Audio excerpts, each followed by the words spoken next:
Sheetal Singh. I'm the ED of the Early Learning Lab. We are an early childhood innovation lab based in California, in Oakland. We work in California, but we also work nationally. And I see some puzzled expressions, so people are probably thinking, what is an early childhood innovation lab? I think that there are a couple of different flavors of that. And you've probably seen or heard some of the presentations from Promise Venture Studio. They're another early childhood innovation lab. I like to think of us as an action research lab. So what that means is we do work in the field with schools, with community-based organizations, and we build models, tools, strategies for innovation, for new ways of doing the work, and we share them with the field. So you can check out our work on our website, which is earlylearninglab.org. And Chris, do you want to introduce yourself very briefly? Yeah, hi, I'm Sciarrino, and I work with Sheetal at the Early Learning Lab, and I'm actually based here in Denver, so I know a lot of you, and I get to fly out and do the program advisement work and development work that Sheetal's been talking about, and we'll tell you a little bit more about some of those specifics later, but I've been in the field of early childhood for a very long time, and this is kind of like my unicorn job now, because I get to work with not only early childhood folks, but amazing tech, design, communication, and all kinds of innovation partners. So it's been a really, really fun gig for me. And so Chris and I are going to tag team on this presentation. So our agenda for today, again, we only have 45 minutes, so I'll be talking quickly because we have a lot to get through. We're going to provide an overview of FFN Care, just for anyone who is not familiar with that term, although we did look at the registration list for this session, and we were just struck by the level of knowledge in the room. So we might just breeze through that very quickly. And then we're going to highlight just a few innovations on the program side, the policy side, and technology side of some of the great work that's already happening out there supporting informal caregivers. We're going to have a little bit of our own analysis, and then we're going to stop talking at you. So we are going to, you will see that we've set up 4 different stations, and we will help you organize. We're going to have a little small table group brainstorm session organized around some how might we problem statements that we came up with. So when the time is ready, Chris will give you the instructions on how to find your statement and what we're hoping that we could do. We will have some time to share out what we're learning, and then we'll talk about what's on the horizon and then next steps. So with that, and I just also wanted to point out, when you walked in, we had a couple of handouts for you. This is a list of some innovations from across the country. It's an excerpt from an upcoming report by our partner, Early Edge California. It's a great report. We just sort of grabbed some interesting programs, so you could take that with you. And then at each one of these stations, we also printed out a copy of School Readiness for All, which came out a couple years ago and really talks about some of the great family, friend, and neighbor work that's happening in Colorado. So we wanted that to be a baseline to ground everyone, and you could take these away with you. So you have them. Chris, you want to come up here and give them an overview of FFN Care? Sure. So how many of you are actually doing work with family, friend, and neighbor now? A couple. Okay, good. So hopefully the others of you get very intrigued with this as a potential stream for your work. Because we're kind of excited about all that is going on. And Colorado, like Sheetal said, this particular report was done quite a while ago, but it's kind of an amazing report. When I pulled it up, I thought there's so much richness in here about how Colorado went about talking to family, friend, and neighbor providers and getting into what is good for them. So how do we define family, friend, and neighbor? And so we kind of put them in we've kindly put our field into 2 buckets. Licensed providers, which are all of the childcare places that you see, which is all of the Head Start, early Head Start, nonprofit programs that are around, and the one that Sarah Beth talked about this morning, who used to be licensed and is no longer licensed for other reasons. So there are some that fall into that category. For the most part, people operating formal programs are licensed and need to be licensed in order to operate. And the folks, so we're not exactly talking about them today. We're actually talking about the license exempt providers. And the license exempt providers are those who are providing services in a center or their home, but they don't need to do licensing due to the small numbers that they have, or because the children are relatives of the provider or neighbors, or in general, we have lots who are grandparents.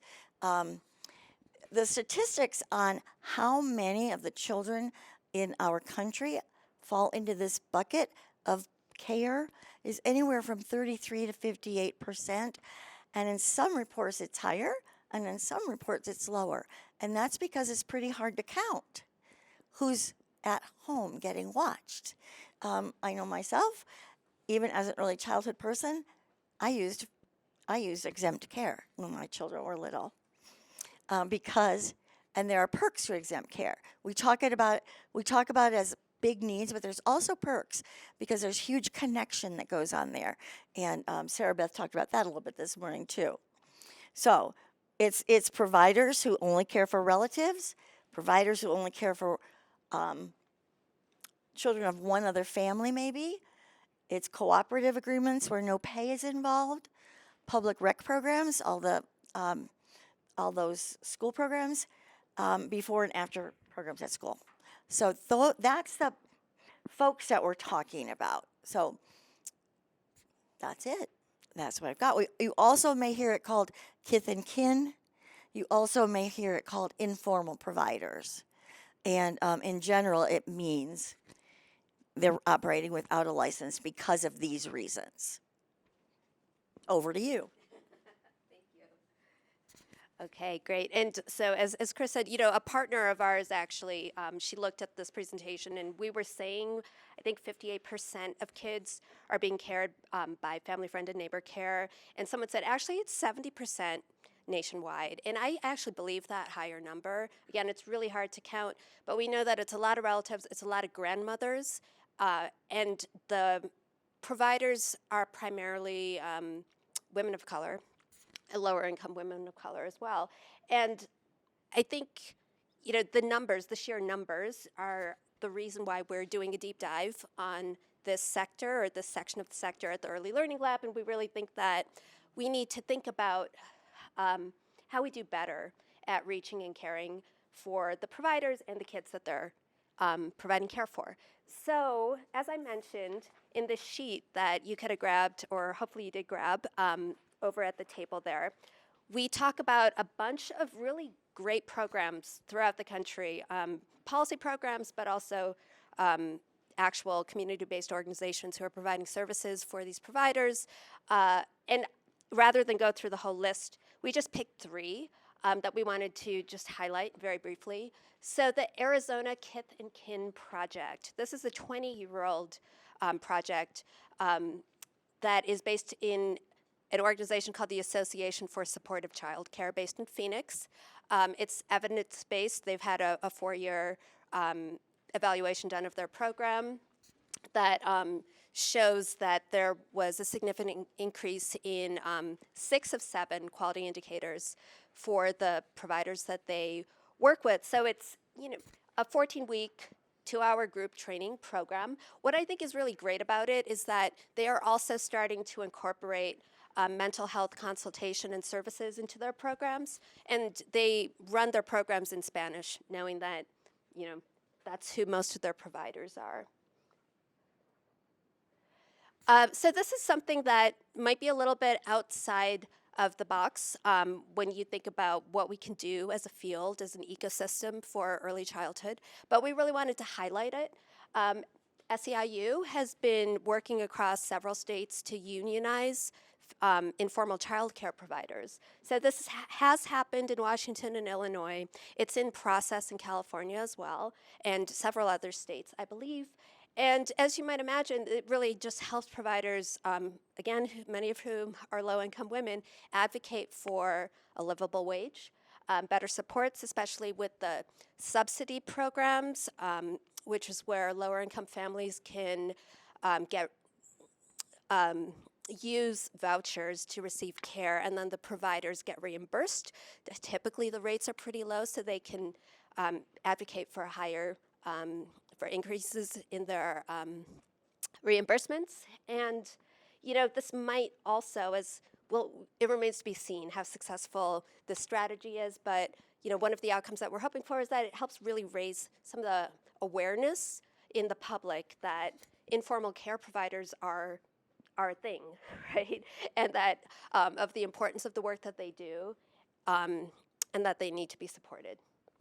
And then finally, we wanted to pick a technology solution that we thought could be beneficial. It is beneficial for these providers. So Bright by Text is a Colorado-based company, actually right here in Denver, and they are one of the ventures that are going to be that are featured, at Futurebound. They're primarily targeted at parents, but this is interesting because whenever I've worked with another funder that is trying to support FFM providers, and it's funny because with a lot of the programs that this funder is funding, we're actually finding that more parents are coming than FFM providers. So there's kind of a lot of slippage there. But Bright by Text does serve parents, but they also find that there is a significant proportion of informal providers who sign up for their service. So it's a text-based service. Users get a couple texts a week, 2 to 4, and they get information on child development, developmentally appropriate activities, and local activities that are happening in their area. And what I wanted to highlight about them, because I think that this is innovative, is they're really strong media partnerships. So they have a partnership with PBS. So they are able to, they advertise through PBS in the local areas. And that is, I think, a really strong strategy for reaching providers. Again, when we talk about our analysis, which I will just go into right away, I think the reach, this is probably the number one problem that people will identify. And they'll say, well, it's so hard because we don't know who these people are and we don't know how to get to them. So, just thinking about this issue and this sector, and this is a space where the lab is going to be working across next year, we had a couple of takeaways that we just wanted to share with you. So this is our analysis. And, nothing's too groundbreaking, but, we really have an undefined market. So in terms of strategies for innovation to support FFN caregivers, there is a whole industry around parents, right? I mean, people who are parents identify as parents, and it's everything from diapers to car seats to toys, etc. There are channels to reach parents, right? They are an established market. Most informal caregivers do not necessarily identify as an informal caregiver, right? And we've even had, it sounds like a minor detail, but I've been in many conversations with organizations that are serving informal providers, and they don't even know what to put on the flyers. You're not going to put FFN because who knows what that is? Who wants to be an informal care provider? Are these nannies? Are these grandmas? Are these aunties? Who is this market? We don't know. I think that's a challenge that we need to face. Which kind of leads into the second one. There is a lack of infrastructure. People say, oh, well, they're really not that hard to reach. But again, unlike teachers or even home-based childcare providers who are small business owners, right? There are few channels to reach informal childcare providers. I also think that the levers to engage are unclear. And what I mean about this is I think there's a perception that there's a career pathway that people want to engage with. So if you're unlicensed, you want to become licensed and you want to grow your business. And I think that there is a portion that do want to do that, but then there's always going to be a portion of providers who are not really interested in that career pathway, or they're taking care of their grandkids. They don't really see themselves as building a business. So we have to think about, what are the levers that we can use to really have people engage with programs, supports, and services. One strategy that I would like us to think about is maybe using parents as the lever. Parents are, if we can raise awareness of quality in childcare settings amongst parents so that they know what to look for and what to demand, that, could be one strategy to do that. And then, just generally, I think in terms of the public and policymakers, we do have a lack of awareness of the importance of FFM providers. Like, I think people are starting to understand early childhood development. They're starting to understand the importance of preschool. They're starting to understand that we need to support teachers better. But I think that this is still a gray area that we really need to elevate. Oops. So with that was a really, I kind of blazed through everything, but we're actually totally on time because we're 20 minutes in. So that will give us enough time for us to do some work in small groups at your table. So I hope everyone is kind of feeling energized. Chris is going to give you instructions on what to do next. So I also wonder if anybody has any questions for you right away. I wanted to just kind of add that having been in this field for a while, this is sort of the untapped market of our field. We have put a lot of resource, a lot of time, a lot of research into what works in the formal care sector. And we're realizing that maybe we're not reaching our global outcomes of child wellness into elementary school because we've missed a whole big pocket of children in our population and in our country by doing that. So we know a lot, and we need to translate a lot of that into family, friend, and neighbor, and elevate that piece of the field as well. So I'm truthfully very excited about what can happen once we start mobilizing our efforts in this area. So I don't know what you're thinking, or if you have any burning questions you'd like to ask Sheetal first. I just have one question. So in the slide where you sort of divided up licensed versus unlicensed, it seems like there was a pretty big difference between, say, family care providers or neighbors, and then public rec programs and Great. aftercare. So I kind of wondered. Yeah. So this is very touchy. Oh, no. Oh, you got it. You're absolutely right. And that's something else, in that takeaway about how it's an undefined market. There's a lot of diversity in what we call informal or even family, friend, and neighbor care. So, that's just a technical definition. After school programs don't need to have that specific license. They have other requirements, obviously, right? But, yeah. So I think we just have these catch-all buckets. Yes? So the friends and family probably don't care about the career track. The neighbors might, and cooperatives might. Right. Do you have a sense of how big the N of the FFN is? Is it like 75%? Well, that's interesting. That is an interesting question. And I haven't come across a breakdown of that. I know that the majority are relatives. So I would say the minority would be the neighbors. And then do you just happen to know what percent of the population uses nannies or au pairs or those types of caregivers? I think so when we say nanny or au pair, those are technically informal care providers. And again, I don't know if there's good data on the breakdown, or Are they included in your FFN? yeah. And one thing that I would say is that there is a movement in the country to start opening up professional development initiatives to the community partnerships, and that's becoming a very rich way to do professional development because they bring a lot to the table and they learn a lot, and they feel a part of the system, which, isolation is one of the issues that we deal with. Other questions? Okay, are you ready to put some of your magical thinking on and get to some how might we questions?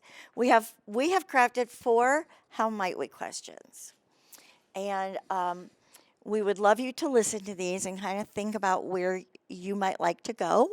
There are 4 stations with folded papers right here, and we can do the big reveal. You want to be the reveal person?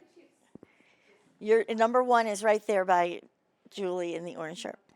So the first one is, how might we support the economic needs of FFN providers? Now, you might imagine that formal providers in our space are among the lowest paid in our country, of any worker group that we have. So you might imagine FFN is even more dismal than that. So thinking about that, thinking about what Sheetal said about collective bargaining, about subsidy reform, shared services, those are some things you may want to think about in that group, but certainly there's no rhyme or reason or expectation on our part about what you should put there. It's just, how might we think about this problem and begin to use all of the expertise around this table here today to begin solving it. Number 2, I feel like I'm on the Price is Right. you are. Number 2 is, how might we address limited access to education and support for quality care for FFM providers?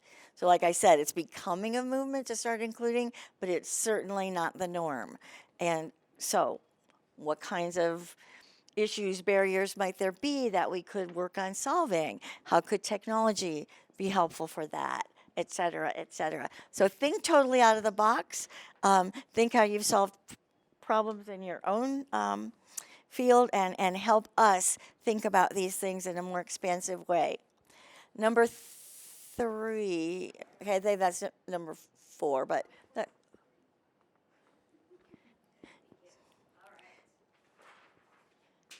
is that number 3? Yes.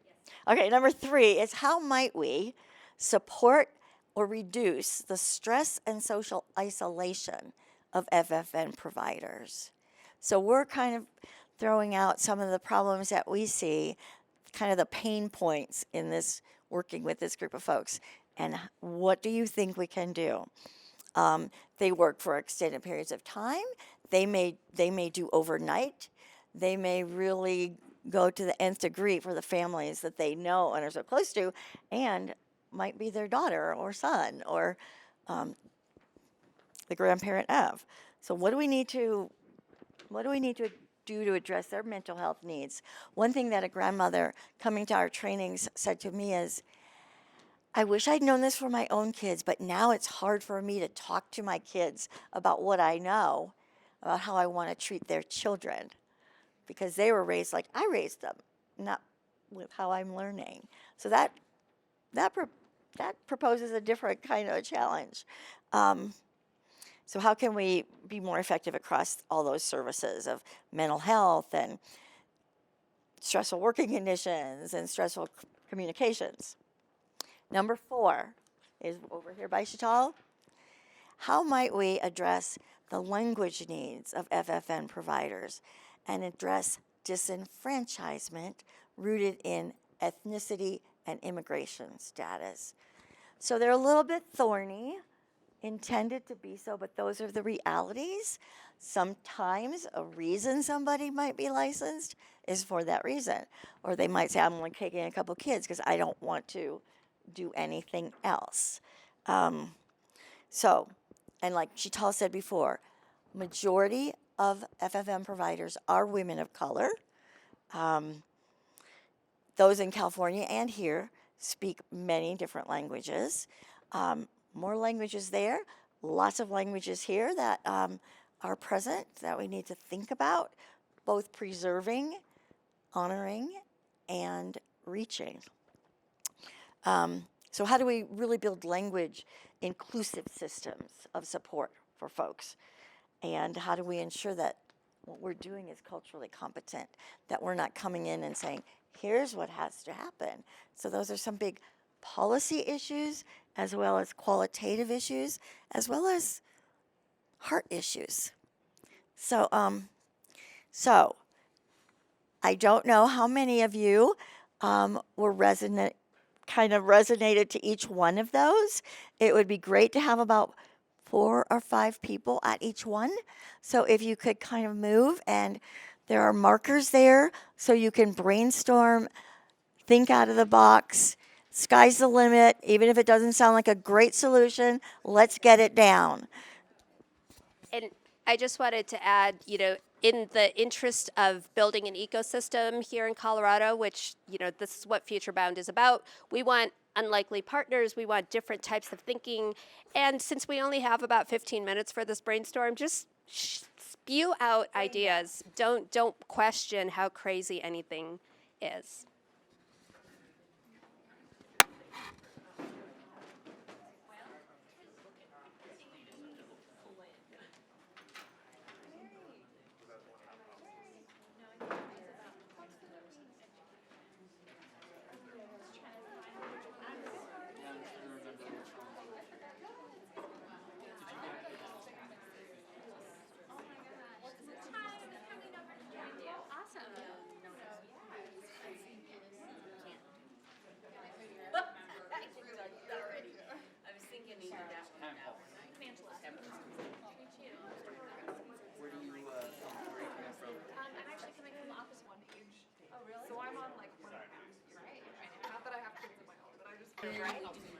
Okay, I wish we could talk forever.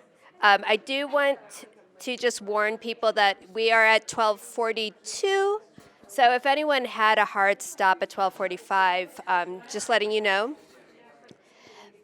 But if we can turn around again. I thought, it looks like we're having some great conversations. So really, this is all about connection. Hopefully, you're meeting new people, exchanging ideas. I am going to collect all of these papers because part of what we're doing next, I said that we're focusing on this issue at the lab in 2020. California is going through an interesting process. It's called the California Master Plan. So we have a new governor, and he wants to re-architect the early care and learning system in the state. And so there are opportunities to influence a lot happening at the state level in California. And at the Early Learning Lab, we're working with a policy organization to put some recommendations forward to make sure that FFN providers are accounted for in this new master plan, where we could change things. So we're super excited about that. And so we're going to steal your ideas, and that's why we had you do this exercise. But we also hope that we will continue this work in Colorado as well, as you're all part of this new ecosystem. So with the few minutes that we have left, I was hoping that each group could just share out their most provocative, interesting, out-of-the-box idea with the rest of us. So our question was, how might we support or reduce the stress and social isolation of FFN providers? And so we focused that around viewing it from the lens of how do licensed home providers go about doing these things now, because you do see sort of that same kind of staggered gap of knowledge. And so what we had is, sort of as your paper, your handout talked about, the establishment of group trainings, play and learns, something like that. And we also really focused on, the concept of how you manage what you measure, manage what you fund. So if you make funding streams more inclusive, it helps to legitimize the FFN field, which would in turn lead to better management, which in turn leads to better data, which makes a cyclic feedback loop. Interesting.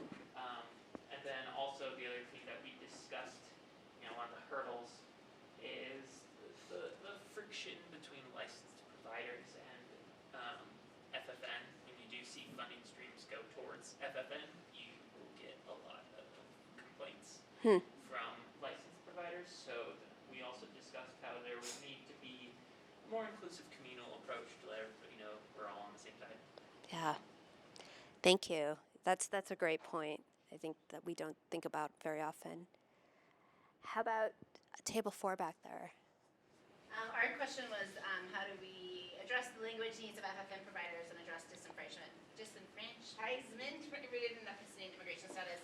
We talked about highlighting and focusing on the strengths of FFN, the deep relationships, the trust, the language and culture that often they're able to offer to kiddos, and kind of starting there. Chris shared an example of, with licensed providers and non-licensed providers working together, the licensed providers started to see, oh, they have a real connection. Here's how I can build a better connection of mine, instead of always seeing the licensed providers as the experts. We also talked about leadership development and including in the knowledge of baby brain development, things like how you influence the political process or how you can make your voice heard to support your family. Awesome. Thank you. How about problem statement number 2? That's you guys. Our question was, how might we address limited access to education and support for quality care? And we brainstormed a lot of ideas, so they're all here for you. Thank you. But one theme that kept coming up is really identifying where in the community are the organizations or places, physical places, that were comfortable and welcoming to everybody in the community, like libraries and churches, schools or community centers or family centers, and that those are places where we might be able to have an opportunity for FFN providers to come with their children, but also connect with each other and gain access to some education and information. Great. Thank you. Like that one. All right. And how about problem statement number 1?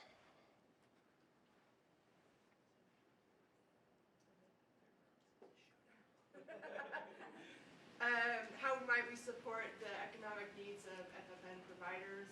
We talked about subsidies, just sort of the awareness that it's out there possibly for FFN.